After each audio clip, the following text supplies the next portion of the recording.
Hello there, this is the Happsters. Well, today I am making some breakfast this morning.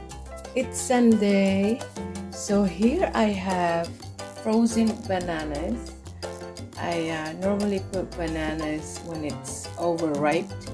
I put them in the freezer. And I have two kinds of flour I mixed.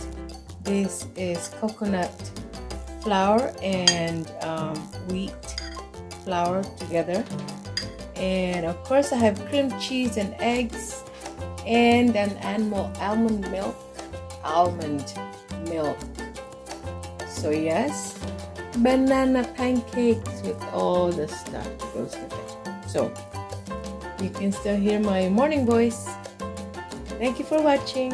Aloha.